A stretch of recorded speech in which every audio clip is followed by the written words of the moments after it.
गोवा, साल 1999। एक पुराना पुर्तगाली मकान था, डिमेलो हाउस। स्थानीय लोग कहते थे उस घर में कोई जाता नहीं, और जो गया वो कभी पहले जैसा वापस नहीं आया। घर सड़कों से थोड़ा भीतर घने पेड़ों से ढका हुआ था। खिड़कियां टूटी हुई, दीवारों पर काई जमी हुई। लेकिन रात को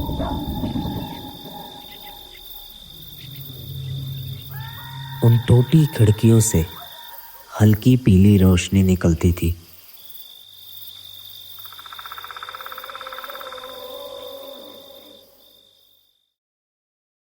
अमृता 26 साल की एक ट्रैवलर ब्लॉग लिखने वाली लड़की अपनी अगली स्टोरी के लिए उस घर पर पहुंची।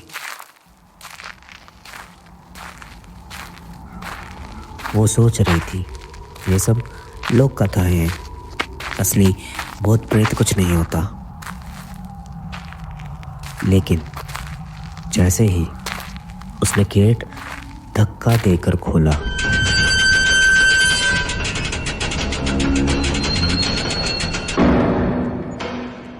एक ठंडी हवा का झोंका उसके चेहरे पर पड़ा।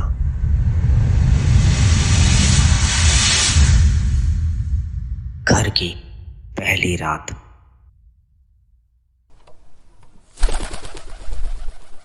घर के अंदर धूल और चाले भरे थे। फर्श पर पुराने फर्नीचर टूटे पड़े थे। दीवारों पर टंगी एक बड़ी पेंटिंग एक परिवार की थी। चेहरे धुंधले, लेकिन आंखें सीधे अमृता को घूर रही थी।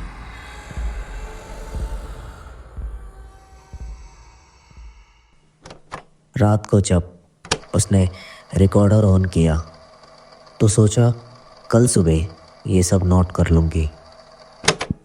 लेकिन आधी रात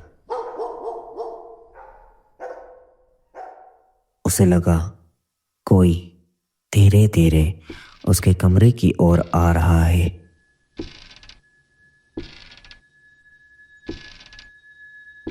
उसने टॉर्च जलाई।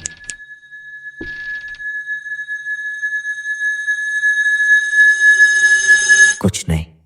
फिर खिड़की अपने आप बंद हो गई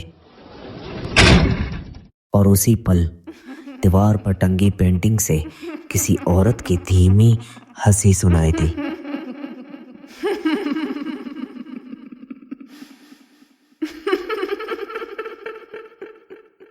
डिमेलो फैमिली का राज।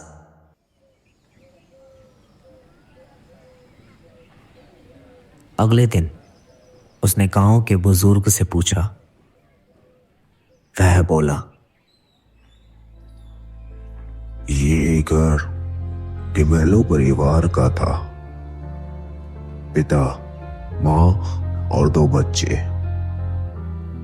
सबको एक रात रहस्यमय तरीके से मार दिया गया। कहते हैं पिता ने ही सबको मारकर खुदकुशी की, लेकिन उनके शव कभी मिले ही नहीं। अमृता कांप गई। बुजुर्ग ने आखिरी में कहा, बेटा, रात को वहां ज्यादा देर मत रुकना। वो सब आज भी वही है।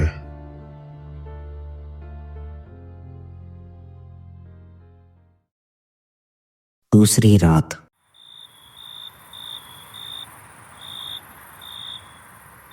उस रात अमृता ने कैमरा लगाया ताकि सब रिकॉर्ड हो। 1 बजे रात।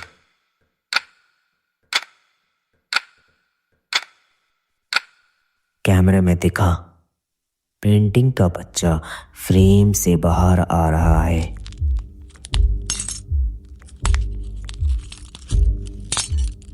धीरे धीरे अमृता ने अपनी आंखों से देखा एक छोटा लड़का सफेद आंखों वाला कमरे में खड़ा है। उसके होठ हिले। माँ कहती है हमारे साथ खेलो। अचानक कमरे के कोने से खून जैसा धब्बा फैल गया।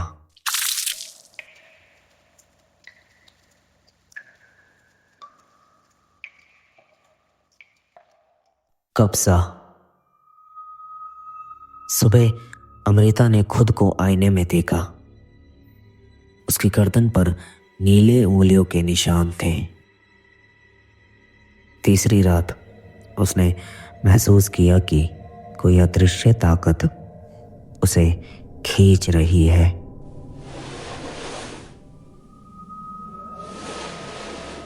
उसकी आंखें अचानक लाल हो गई। रिकॉर्डर ऑन था। उसमें उसकी आवाज के साथ दूसरी भारी पुरुष आवाज आई। ये घर अब तेरा नहीं, मेरा है।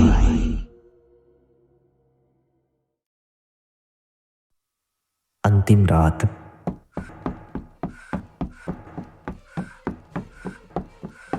अमृता ने बाहर भागने की कोशिश की, लेकिन हर दरवाजा, हर खिड़की खुद ब खुद बंद हो गई। उसने ऊपर देखा। पूरा डिमेलो परिवार सीढ़ियों पर खड़ा था, खून से लथपथ, लेकिन उनके चेहरे पर एक अजीब मुस्कान थी।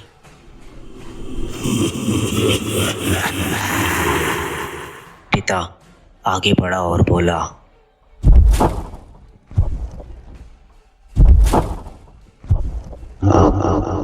तू भी हमारे परिवार का हिस्सा है।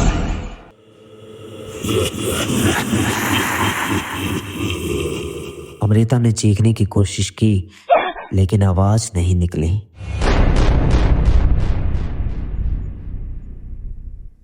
अंत। एक हफ्ते बाद गांव वालों को घर के बाहर अमृता का कैमरा मिला। वीडियो में अमृता मुस्कुरा रही थी, डिमेलो परिवार के साथ खड़ी हुई, और कैमरे के आखिरी सेकंड में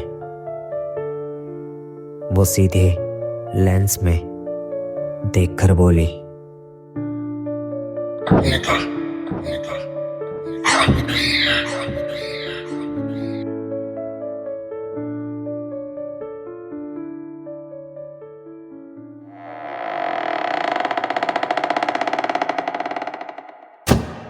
अगर आपको ये कहानी ने डराया तो लाइक करो, सब्सक्राइब करो और अपनी सबसे खौफनाक कहानी हमें मेल करो या इंस्टाग्राम पर डीएम करो। डिस्क्रिप्शन में आपको मेरी इंस्टा आईडी मिल जाएगी, जिसकी कहानी सबसे ज़्यादा खौफनाक होगी। उसकी स्टोरी हम अगले खूनी फ्रीकी फ्राइडे में सुनाएंगे। तो अपनी कहानी को वायरल करो और डर का असली मज़ा उठाओ।